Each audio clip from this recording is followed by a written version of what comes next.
Welcome back once again. अब आपको बताएं कि बागबानी एक शौक है, लेकिन इससे सेहतमंद माहौल भी मिलता है। लाहौर की 14 साला फातिमा ने एक एग्जाम्पल सेट किया। सोशल मीडिया को उन्होंने यूज़ किया इस लिहाज से कि उन्होंने वहाँ से बहुत सारी वीडियोस देखी, उनसे सीखा और फिर उन्होंने फ्रेश जो है सब्जियाँ उगाने का हुसूल मुमकिन बनाया। अच्छा, किस तरह से इनको ये सोच आई, किस तरह से इन्होंने सब कुछ शुरू किया, ये तो हम जानेंगे, लेकिन उससे पहले आयशा ताकि हम आपको रिपोर्ट दिखाते हैं, फिर हम इनसे बात भी करेंगे।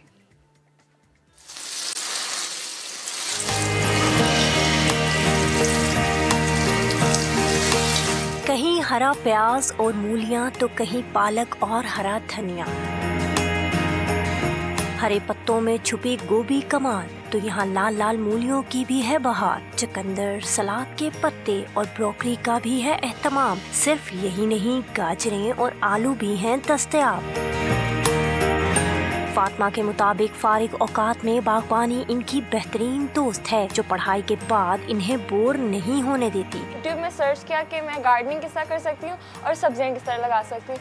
फिर मैंने वो आइडिया क्या कहते हैं अपने गार्डन में किया। अपने गार्डन में सब्जी लगाई तो वहाँ थोड़ी कम पड़ गई, तो मैंने अपने घर के बाहर ग्रीन एरिया था तो मैंने वहाँ भी लगाई सब्जियाँ। फातिमा की खाला का कहना है कि बाजार की महंगी सब्जियाँ खरीद से बाहर हो रही हैं। घर की ताज़ा सब्जियाँ और सलाद सेहत के लिए मुफीद हैं। हमारा आउट नहीं होता, इतनी महंगी सब्जियां हो गई हैं बाजार में आप जाएं तो अब तो मुझे बहुत ही आसानी है मेरे लिए। पालक घर में है, गाजर, मूली, हर चीज़ हमने घर में लगा ली है। बच्चों में सेहतमंद ग़िज़ाई आदात को परवान चढ़ाने के लिए बागबानी बेहतरीन जरिया है।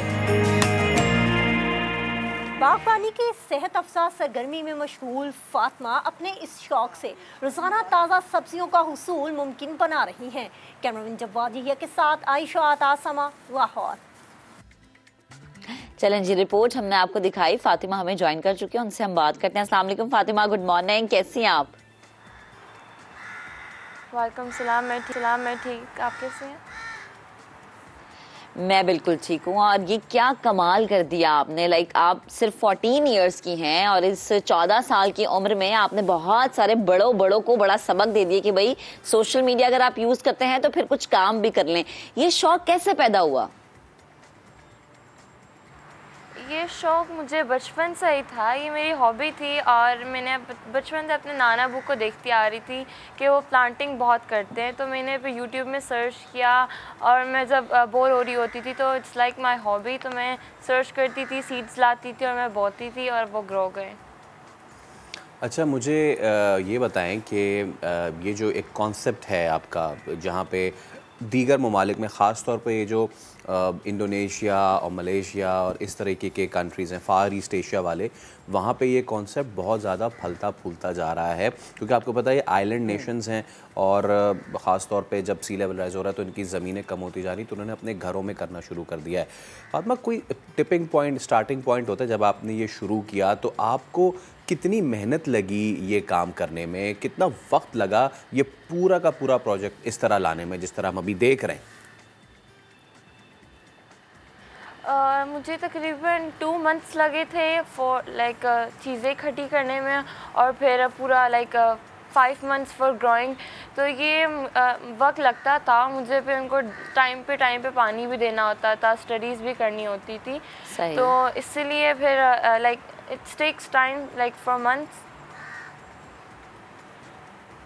अच्छा फातिमा, मुझे बताएं, आपने कहा कि टाइम टू टाइम इन्हें पानी देना पड़ता था, इनकी बड़ी देखभाल करनी पड़ती थी, तो ये आप अपने दिन को किस तरह से मैनेज करती थी? दिन में कितनी दफ़ा आपने इन्हें पानी देना होता था? और वो चीज़ें जो आपने कहा ना 2 महीने तो लग गया चीज़ें इकट्ठी होने में, तो वो क्या चीज़ें थी? वो सीड्स थे, सॉइल थी और बाकी जो खुदाई का जो सामान होता है वो था। मैं जब स्कूल से आती थी वापस, तो मैं गर्मियों में तो मेरा मोस्टली होता था कि मैं दिन में 2 दफ़ा पानी दूं, लेकिन अब सर्दियों में इतनी ज़रूरत नहीं पड़ती, तो मैंने फिर सर्दियों में दिन में 1 दफ़ा पानी देती थी उनको। फातिमा, ये आपने अपने ग्राउंड लेवल पे ये काम किया है या फिर आपने अपनी छत पे भी इस तरह ये काम किया है? मैंने अपने घर की लॉन में भी किया और फिर यहाँ लॉन कम थी मेरी, तो इसलिए फिर मैंने घर के बाहर भी ये शुरू किया, तो फिर घर के बाहर पूरी बेल बनाई थी वेजिटेबल्स की।